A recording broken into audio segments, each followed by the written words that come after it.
पहले हम डिस्कस करेंगे जितनी भी हमारी नेशनल एक्रेडिशन बॉडीज़ हैं, ठीक है। अब आपको एक्रेडिशन तो पता ही होगा। एक्रेडिशन का मतलब होता है कि हम जो ऑफिशियल अप्रूवल देते हैं ना किसी भी एक फर्म को या ऑर्गेनाइजेशन को, जब वो एक सर्टेन स्टैंडर्ड तक पहुंच जाती है, मतलब कि अगर वो एक ऐसी संस्था बन चुकी है, ऐसी एक बॉडी बन चुकी है कि भाई अब वो किसी भी टेस्टिंग के लिए, किसी भी स्टैंडर्ड को मैच करने के लिए एलिजिबल है, तो हम उसको कहते हैं नेशनल एक्रेडिशन बॉडी। तो सबसे पहले हम डिस्कस करेंगे quality council of India, QCI। तो क्वालिटी काउंसिल ऑफ इंडिया जो है वो सेटअप हुई थी 1997 में गवर्नमेंट ऑफ इंडिया के थ्रू, और उसके साथ इंडियन इंडस्ट्री ने भी इसके साथ टाई अप किया था। किसके? गवर्नमेंट ऑफ इंडिया के साथ, एक तरह से मतलब दोनों के साथ से ही हमारा क्या है कि ये जो काउंसिल है ये बनी है, कि इंडियन इंडस्ट्री भी चाहती थी और गवर्नमेंट ऑफ इंडिया, दोनों ने मिलकर 1997 में काउंसिल जो है हमारी क्वालिटी काउंसिल ऑफ इंडिया उसको सेटअप किया था, ठीक है। ये जो हमारी क्वालिटी काउंसिल ऑफ इंडिया है ये एक ऑटोनॉमस बॉडी है जो कि एक्रेडिशन प्रोवाइड करती है किस फील्ड में? एजुकेशन, हेल्थ और क्वालिटी प्रमोशन के फील्ड में, ठीक है। तो ये एक ऑटोनॉमस बॉडी है जो कि एक तरह से हमें जो ऑर्गेनाइजेशंस हैं उनको एक ऑफिशियल अप्रूवल देती है कि जिस भी फील्ड में वो काम कर रहे हैं, या फिर वो एजुकेशन हो, या फिर वो हेल्थ हो, या फिर वो क्वालिटी प्रमोशन हो, तो इन फील्ड में उनको एक्रेडिशन प्रोवाइड कराती है, ठीक है। Department of industrial policy and promotion जो कि ministry of commerce and industry का है, इस डिपार्टमेंट के अंदर हमारा क्या है? QCI आता है। मतलब ये नोडल मिनिस्ट्री है हमारी QCI की। कौन सा? Department of industrial policy and promotion, ministry of commerce and industry. तो मिनिस्ट्री कौन सी है? कॉमर्स एंड इंडस्ट्री, और उसका भी डिपार्टमेंट कौन सा है? Industrial policy and promotion. उसके बाद हमारा आता है जो QCI है वो गवर्न करी जाती है बाय अ काउंसिल जिसके अंदर 38 मेंबर्स हैं। 38 मेंबर्स में हमारे चेयरपर्सन और दूसरा सेक्रेटरी जनरल दोनों इंक्लूडेड हैं, ठीक है। प्राइम मिनिस्टर अपॉइंट करता है हमारा चेयरमैन ऑफ QIC को on the recommendation of the industry to the government. जो भी इंडस्ट्री है उससे रिलेटेड है उसके साथ मिलके हमारी गवर्नमेंट ऑफ इंडिया जो है वो हमारा चेयरमैन जो है वो अपॉइंट करती है। मतलब हमारे जो प्राइम मिनिस्टर हैं वो चेयरमैन को अपॉइंट करते हैं QCI के। QCI जो है वो इंडियन इंडस्ट्रीज को रिप्रेजेंट करता है। तीन जो हम कह सकते हैं प्रीमियर कह सकते हैं या प्राइमरी जो हमारा इंडस्ट्रियल एसोसिएशन है उसके थ्रू। तो तीन कौन सी हैं हमारी? तो सबसे पहली आती है हमारी ASSOCHAM that is associated chamber of commerce and industry of India. उसके बाद आता है CII confederation of Indian industry. फिर आता है हमारा FICCI मतलब federation of Indian chambers of commerce and industry.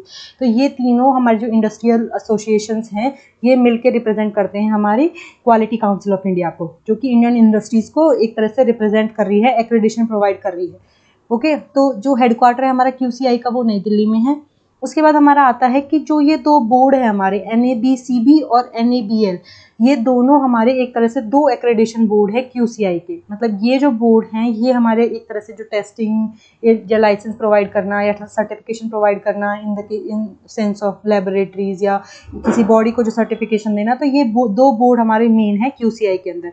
NABCB क्या है? National accreditation board for certification bodies, और दूसरा है national accreditation board for testing and calibration laboratories, ठीक है। NABL को तो हम पीछे भी हम पढ़ चुके हैं अपने लेक्चर्स में कि NABL क्या करता है। तो ये दो एक्रेडिशन बोर्ड हैं QCI के जो काम करते हैं।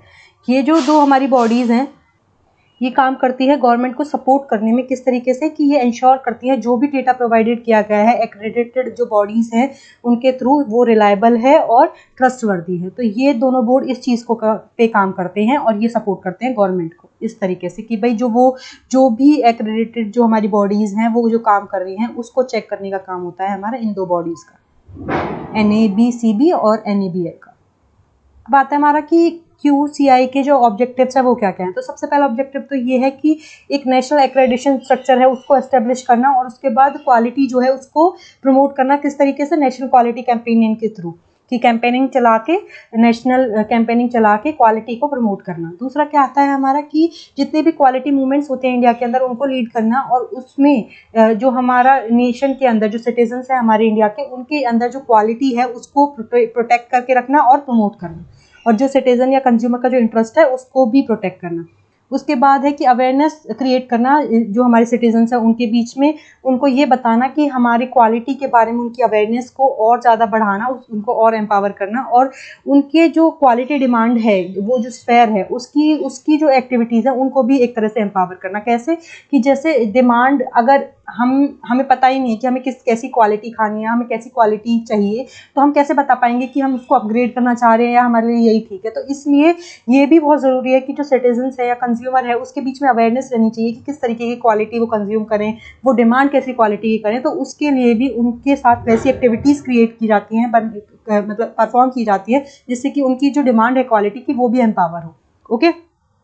उसके बाद नेक्स्ट हमारा आता है कि जो एमएसएमईज हैं उनमें आपस में कॉम्पिटिटिवनेस को बना के रखना, कि वो क्वालिटी प्रमोट करने के लिए आपस में कॉम्पिटिटिव रहें, जिससे कि वो अपने जो क्वालिटी मैनेजमेंट स्टैंडर्ड्स हैं उससे स्टिक रहें, और जो भी वो काम कर रहे हैं वो क्वालिटी को ध्यान में रख के करें। ठीक है, तो इसलिए ये बहुत ज़रूरी है कि कॉम्पिटिटिवनेस बनी रहे एमएसएमईज के बीच में, जिससे कि वो क्वालिटी को और अच्छे से प्रमोट करें।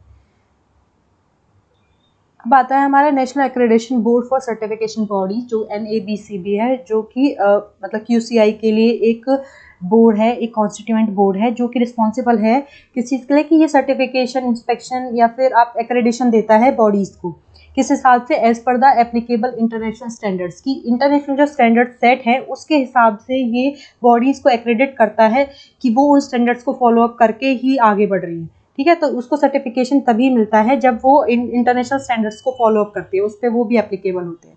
ठीक है, तो NABCB जो है हमारा वो इंटरनेशनली रिकॉग्नाइज्ड बोर्ड है, और ये रिप्रेजेंट करता है इंडियन इंटरेस्ट को एट द इंटरनेशनल फॉरम्स, मतलब जो इंटरनेशनल फॉरम्स हैं हमारी, उन पे हमारे जो इंडियन इंटरेस्ट हैं, इंडियन इंडस्ट्री जो है उनके इंटरेस्ट को रिप्रेजेंट करता है। तो ये एक इंटरनेशनली रिकॉग्नाइज्ड बोर्ड है। NABCB जो है ये मेंबर है हमारे IAF का, ILAC और एपेक का, मतलब international accreditation forum, international laboratory accreditation corporation और एशिया पैसिफिक एक्रेडिटेशन कॉर्पोरेशन, इन तीनों का मेंबर है NABCB। तो ये इंटरनेशनली हमारे जो इंडियन इंडस्ट्री है उसको रिप्रेजेंट कर रहा है। क्लियर। इसका हेडक्वार्टर जो है वो दिल्ली में। अब NABCB का जो स्ट्रक्चर है उसके अंदर अपील्स कमेटी आती है, एक्रेडिटेशन कमेटी आती है, टेक्निकल कमेटी आती है, पैनल ऑफ एक्सपर्ट्स आते हैं। तो ये 4 इन सेक्टर्स में डिवाइडेड है, और ये अलग अलग सेक्टर्स अपना अपना काम करते हैं। ठीक है, तो NABCB जो है इन 4 सेक्टर्स को मिला के ही बनता है, और ये अपने अपने काम को कर रहे हैं अकॉर्डिंगली, जो भी इनका काम है। ठीक है, जो गवर्निंग बोर्ड है NABCB का, उसमें 18 मेंबर आते हैं इंक्लूडिंग द चेयरमैन। जो चेयरमैन है NABCB का, उसको चेयरमैन ऑफ QCI अपॉइंट करता है। ठीक है, और QCI के चेयरमैन को प्राइम मिनिस्टर अपॉइंट करते हैं।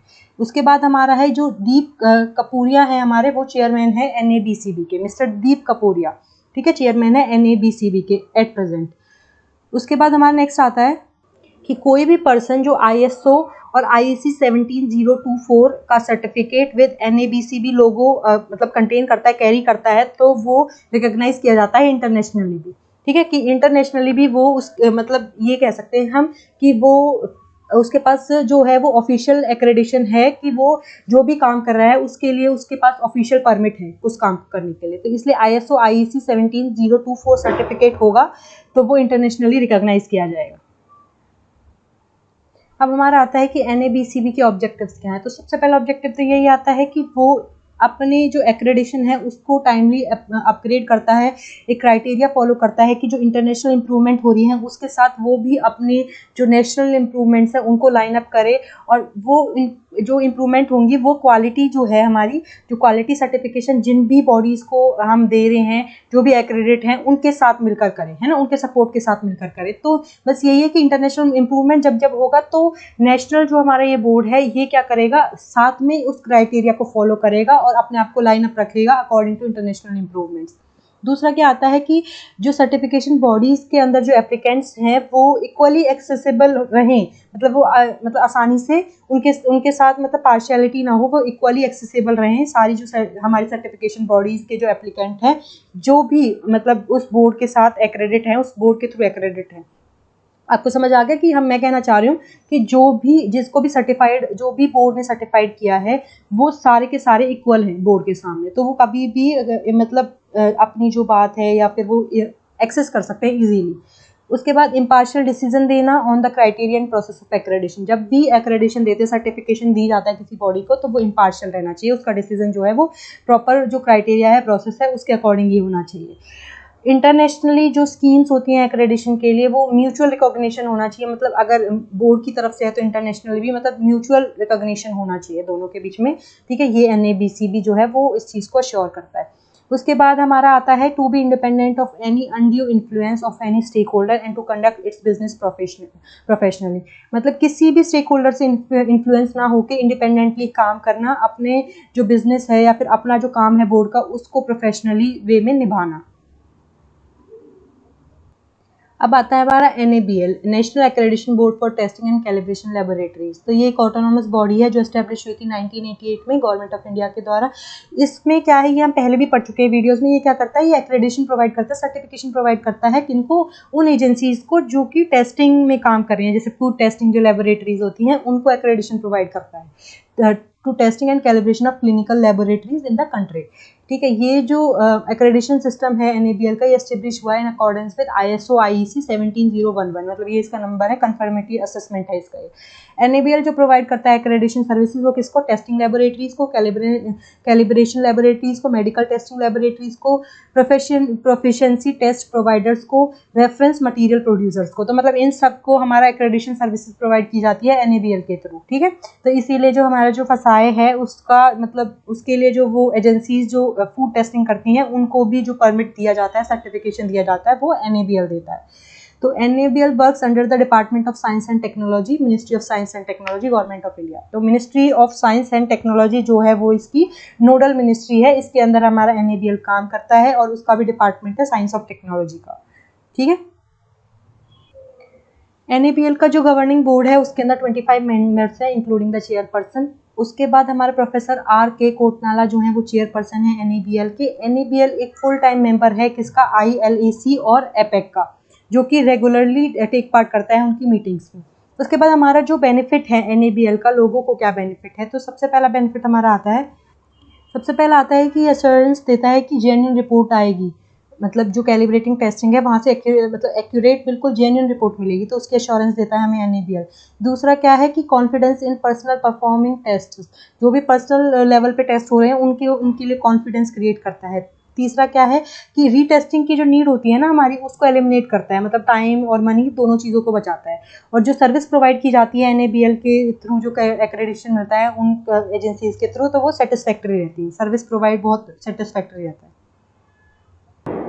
नेक्स्ट अब हमारा आता है national accreditation board for hospital and health care providers. तो NABH जो है हमारा, ये एक कॉन्स्टिट्यूएंट बोर्ड है क्वालिटी काउंसिल ऑफ इंडिया का, जो कि सेटअप किया गया है just to establish and operate accreditation programme for health care organisation. जो हेल्थ केयर ऑर्गेनाइजेशंस हैं उसके लिए हम सर्टिफिकेशन प्रोवाइड कर सकें, उसके लिए एक्रेडिटेशन प्रोग्राम्स ऑपरेट कर सकें, तो उसके लिए इसको सेटअप किया गया है NABH को। तो NABH जो है वो एक इंस्टीट्यूशनल मेंबर है किसका, international society for quality in health care, and NABH is on board of, मतलब वो उनके उस बोर्ड में भी है Asian society for quality in health care के, मतलब उसके तो बोर्ड का एक मेंबर है और उसका इंस्टीट्यूशनल मेंबर है किसका, इंटरनेशनल सोसाइटी का, और एशियन सोसाइटी का बोर्ड का मेंबर है।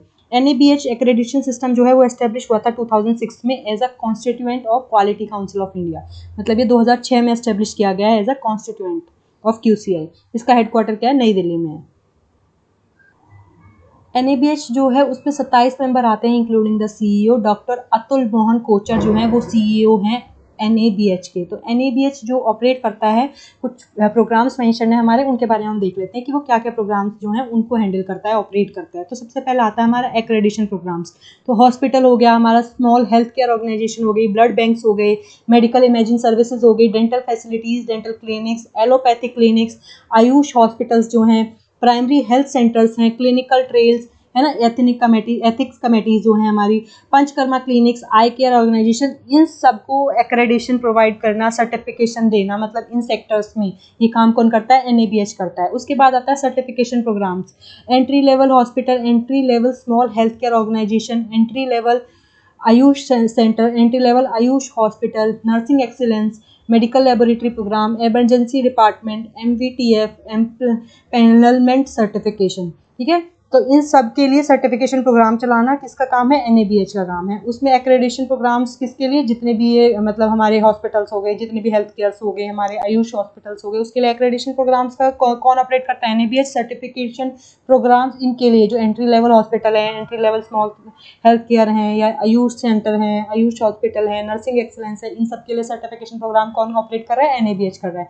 उसके बाद हमारा आता है एम्पैनलमेंट प्रोग्राम, तो सेंट्रल गवर्नमेंट हेल्थ स्कीम जो है CGHS है ना, जो गवर्नमेंट एम्प्लॉयज़ को जो मिलता है, and ex serviceman contributory health scheme ECHS, ये भी कौन ऑपरेट कर रहा है? NABH ऑपरेट करता है।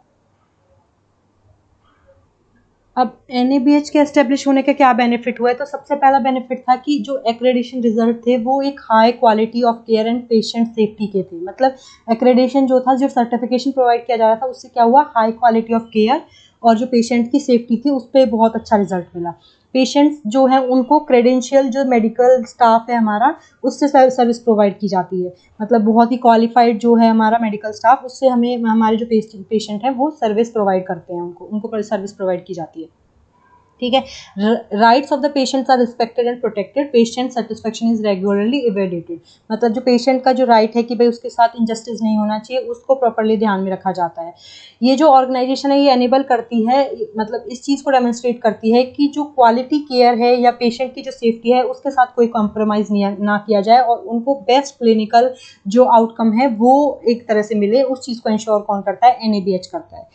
It raises the community confidence, की कम्युनिटी जो है हमारे जो सिटीजन्स हैं, है ना, उसका जो कॉन्फिडेंस है उसको रेज कर रही है, उसका ट्रस्ट जो है उसको गेन कर रही है सर्विसेज प्रोवाइड करके हेल्थ केयर ऑर्गेनाइजेशन के थ्रू, कि उनको प्रॉपर अच्छे जो मेडिकल स्टाफ हैं, जो क्वालिफाइड मेडिकल स्टाफ हैं, उनके थ्रू सर्विस प्रोवाइड करवा के एक जो कम्युनिटी है उसका ट्रस्ट जीतना, ये काम कर रहा है NABH। तो NABH से ये फ़ायदा हुआ है कि जो सर्विस प्रोवाइड की जा रही है उसमें कहीं ना कहीं उसकी जो क्वालिटी है उसमें बहुत ही इम्प्रूवमेंट हुई है, इंक्रीमेंट हुआ है। It also provide opportunity to health care unit to benchmark with the best. मतलब एक बेंचमार्क सेट करते हैं कि जो हमारी जो सर्विस प्रोवाइड होगी, हेल्थ केयर यूनिट जो सर्विस प्रोवाइड करेगी वो बेस्ट ही होनी चाहिए, तो उसके लिए एक बेंचमार्क सेट किया गया है। And accreditation status also provide marketing advantages in a competitive health care. उसके मतलब हमारा NABH के थ्रू जो एक्रेडिशन स्टेटस आया है उससे हमें मार्केटिंग एडवांटेज भी मिली है इस जो कॉम्पिटिटिव हेल्थ केयर वर्ल्ड है, कि भाई हर जगह आप ये लगा लीजिए जैसे प्राइवेट हॉस्पिटल्स खुले हुए हैं, ठीक है, और उसमें जो कॉम्पिटिटिवनेस है वो एक तरह से बनी हुई है, तो उसको भी एक्रेडिशन स्टेटस की वजह से एक मार्केटिंग एडवांटेज जो है वो भी मिली है, और एक बेस्ट जो आप कह सकते हैं एक बेस्ट सर्विस भी प्रोवाइड हुई है पेशेंट को, पेशेंट सेफ्टी को, क्वालिटी के साथ कोई कॉम्प्रोमाइज़ नहीं हो रहा। तो NABH के थ्रू ये एक फ़ायदा हुआ है कि एक्रेडिशन होने से जो क्वालिटी है केयर में या पेशेंट सेफ्टी में उसमें भी इजाफा हुआ है। अब हम डिस्कस करेंगे कुछ इंटरनेशनल एक्रेडिशन बॉडीज़ के लिए। तो सबसे पहला हमारा आता है इंटरनेशनल एक्रेडिशन फोरम IAF। ये एस्टेब्लिश हुआ था 28 जन 1993 को। ये एक वर्ल्ड वाइड एसोसिएशन है एक्रेडिशन बॉडीज़ की और अदर बॉडीज़ जो भी इंटरेस्टेड हैं कंफर्मिटी असेसमेंट में। और ये किस फील्ड में करता है? जैसे मैनेजमेंट सिस्टम है, प्रोडक्ट्स हैं, प्रोसेस हैं, सर्विसेज हैं, कोई पर्सनल्स हैं, वैलिडेशन वेरिफिकेशन हो रहा है, किसी भी मतलब कोई सिमिलर प्रोग्राम है टू द कंफर्मिटी असेसमेंट। तो इन सारी चीज़ों, इन सारी फील्ड्स में जो है हमारा एक्रेडिशन प्रोवाइड करना, सर्टिफिकेशन देना, ये सारे काम करती है वर्ल्ड वाइड IAF। ठीक है, और ये एस्टेब्लिश हुई थी 28 जनवरी 1993 में। जो प्राइमरी फंक्शन है हमारा IAF का वो है कि वो एक single worldwide programme setup करती है, डेवलप करती है ऑफ कंफर्मिटी असेसमेंट, कि जिससे कि हमारा जो बिजनेस और कस्टमर्स का जो रिस्क है वो रिड्यूस हो सके। मतलब आप ये लगा लीजिए कि पूरे वर्ल्ड का, जैसे आप इंडिया का लगा लीजिए कि एक बोर्ड बना दिया जाए और उसके थ्रू ही सारा काम करे, ऐसे ही वर्ल्ड का एक हमारा वो बना दिया गया है accreditation forum, international accreditation forum, जो कि काम करता है कि जो भी रिस्क है बिजनेसेस में या कस्टमर को, उसको रिड्यूस किया जा सके थ्रू कंफर्मिटी असेसमेंट। वो ऐसे प्रोग्राम चलाता है वर्ल्ड वाइड जिससे कि हमारा जो रिस्क है वो रिड्यूस हो सके। IAF जो है वो इंश्योर करता है कि जो भी गुड्स या सर्विसेज मार्केट में प्लेस की जाती हैं वो कहीं से भी हो, किसी भी कंट्री से हो, ठीक है, वो प्रॉपर जो क्वालिटी या सेफ्टी जो और स्टैंडर्ड्स हैं हमारे, उसको मीट करे। मतलब हमारे इन्वायरमेंटल, सोशल, क्वालिटी, सेफ्टी, ये सारी रिस्पॉन्सिबिलिटी कौन देखता है? IAF इस चीज़ को इंश्योर करता है कि जो गुड्स और सर्विसेज प्रोवाइड की जा रही हैं मार्केट के अंदर, चाहे वो किसी भी कंट्री से आ रही हो, इस चीज़ को देखना है कि वो क्वालिटी, सेफ्टी, इन सारी चीज़ों को, इन मेजर्स को फॉलो अप कर रही हैं, इन स्टैंडर्ड्स को मीट कर रही हैं, तभी वो आगे मार्केट में उतरेगी। तो इस चीज़ को श्योर IAF करता है। अब आता है हमारा second, international laboratory accreditation corporation, ILAC। ये क्या है? ये फाउंड हुआ था अक्टूबर 1977 में। इसका मतलब काम क्या है? ये एक्रेडिशन बॉडीज़ के साथ हमारा जो है वो काम करती है किस तरह से? In accordance with the conformity assessment जो ISO IEC 17011 है, including calibration laboratories, testing laboratories, medical testing laboratories और इंस्पेक्शन बॉडीज, मतलब जितनी भी हमारी ऑल ओवर द वर्ल्ड जो हमारी कैलिब्रेशन लेबोरेटरीज हैं, टेस्टिंग लेबोरेटरी, जैसे हमारा आप ये लगा लीजिए जैसे इंडिया के अंदर NABL काम कर रहा है, ठीक है, ऐसे ही इंटरनेशनली हमारा ILAC काम कर रहा है। बस ये आप इस चीज़ से इसको आइडेंटिफाई कर सकते हैं, बिल्कुल सिमिलर है, ठीक है। तो फंक्शन जो है हमारा ILAC का वो भी यही है कि वो डेवलप करता है, हार्मोनाइज करता है लेबोरेटरीज को, उनको इंस्पेक्ट करता है, प्रोफिशिएंसी टेस्टिंग का प्रोवाइड कराता है, and reference material producer accreditation practices, कि मतलब जो मटेरियल प्रोड्यूसर है हमारे, ठीक है, रेफरेंस मटेरियल प्रोड्यूसर हैं, उनको एक्रेडिशन प्रैक्टिसेस जो है वो प्रोवाइड कराता है। और जो भी हमारा एक्रेडिशन सिस्टम है, जैसे IF जो है वो एक तरह से हमारा पूरा ऑल ओवर द वर्ल्ड के लिए काम कर रहा है, तो एक तरह से असिस्ट करता है, सपोर्ट करता है एक्रेडिशन सिस्टम को, हमारा international laboratory accreditation corporation. Next हमारा आता है ISO, international organisation for standardisation, ठीक है। तो हमारा ISO जो है वो हेल्प कर रहा है हमारा कि जो ट्रेडिंग हो रही है ना ऑल ओवर द वर्ल्ड, जो अलग अलग कंट्रीज जो हैं उनके अपने अलग अलग स्टैंडर्ड सेट हैं, तो उन स्टैंडर्ड्स को मतलब अपना अपनी कंट्री का सबका सेट होगा, लेकिन ऑल ओवर द वर्ल्ड एक सिमिलर स्टैंडर्ड सेट करने के लिए, कॉमन स्टैंडर्ड लाने के लिए हमारे पास वर्ल्ड ट्रेडिंग के लिए एक जो ISO है वो काम करता है। तो ISO हमारा क्या है, facilitate the world trade by providing common standards among different countries. अलग अलग कंट्रीज के अपने अपने स्टैंडर्ड्स होंगे, लेकिन कॉमन स्टैंडर्ड सेटअप करके वो वर्ल्ड ट्रेड में हेल्प करा रहा है, ठीक है।